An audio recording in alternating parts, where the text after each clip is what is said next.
c'est Anne-Marie. Chapitre 6 ce matin. Je vais être honnête avec vous, après le chapitre 5, je croyais que le chapitre 6 allait être facile parce que je voulais vous parler de la loi de l'attraction, de comment la pensée crée, du subconscient, de l'énergie des émotions, de comment qu'on manifeste dans la matière avec la loi de la résonance, etc. J'avais plein de choses, plein de règles que je voulais parler. Puis pendant une semaine, j'étais incapable de filmer la vidéo pour le chapitre 6 parce que ce matin, j'ai compris pourquoi. Il y a deux règles fondamentales qui sont au-delà du jeu et dans le jeu. Et si on les applique, toutes les autres règles, dans le fond, sont plus ou moins importantes. Sont intéressantes, mais ne sont pas si importantes que ça.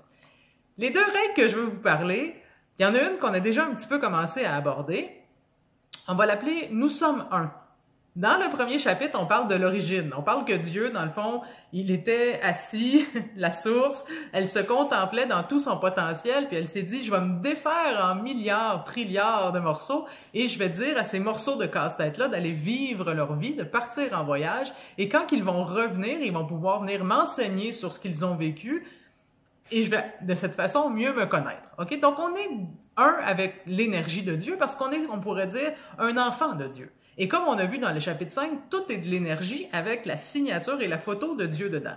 Il y a juste vraiment une énergie qui existe, c'est l'énergie de Dieu fragmentée en d'innombrables morceaux. Donc nous sommes un.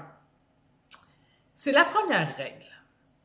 La deuxième règle, je dirais, on est amour. Quand on écoute les témoignages des gens qui ont fait des expériences hors du corps ou qui ont eu des expériences de mort imminente, ils racontent toute la même histoire. Tout est amour. Tout est amour inconditionnel, il n'y a pas de jugement, il n'y a que de l'amour et de l'acceptation.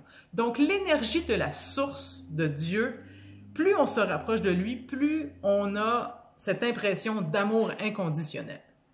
Le truc, par contre, on est dans une planète école. On avait dit, dans un endroit où c'est très, très lent et très, très dense. On pourrait dire qu'on est très loin de la maison et qu'on est, effectivement, comme on disait dans le chapitre 3, des guerriers très courageux parce qu'on est parti du confort du paradis, si on veut, de la source, pour venir vivre une expérience très, très, très loin, un long voyage loin de la maison où il y a l'énergie de Dieu, mais comme on est très loin, il y a l'énergie opposée aussi qui s'est formée. Donc ici, on a ce qu'on pourrait dire l'enfer et le paradis, comme on avait déjà établi. Donc on a des énergies d'ombre et de lumière. On va venir jouer notre jeu en oubliant qu'on est des énergies de lumière. Donc il va falloir se rappeler et rechoisir la lumière pour pouvoir après ça remonter, aller voir Dieu pour lui raconter notre périple. La loi de « on est un et on est de l'amour », comment ça s'applique dans le jeu? Pourquoi c'est si important que ça?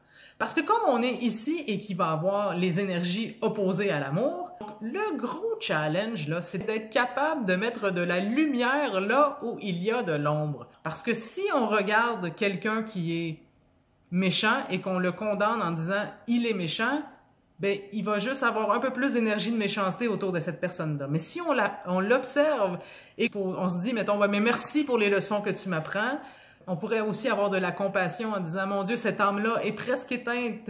J'espère que l'univers, la source, Dieu va avoir la bonté de remettre un peu de lumière dans cet être-là pour qu'il puisse retrouver son chemin.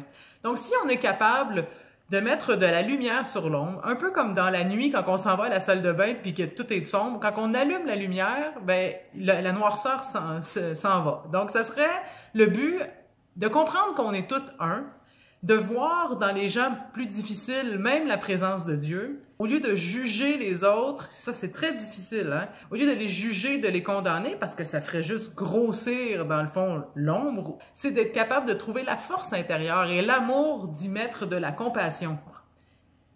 Il y a une image que j'aime beaucoup, qui est probablement générée par mon ego. Je suis convaincue que de l'autre côté, quand on revient de notre voyage, on est des rockstars. Je suis convaincue qu'il y a des auditoriums pleins d'anges et d'archanges qui sont patiemment assis en train d'attendre qu'on revienne pour raconter notre récit. Ils doivent être admiratifs de notre parcours. Ils doivent se dire « T'es allé en enfer! Ah, raconte-nous ça! » C'est difficile d'être ici et de mettre de la lumière et de l'amour là où il y a de l'ombre. Je suis convaincue qu'on est accueillis comme des rockstars. On va tenter dans les prochains chapitres, pas tant de comprendre les règles du jeu au niveau mental, mais au niveau du cœur. Hein? Dans le fond, c'est quoi qui compte vraiment? C'est d'être l'amour ici dans le jeu. On est tous des voyageurs et je nous souhaite un parcours le plus lumineux possible à tous. Donc, si vous voulez semer un peu de lumière dans les prochains chapitres avec moi, je vous invite à faire like, subscribe, bisous bisous, puis merci beaucoup. Bye bye!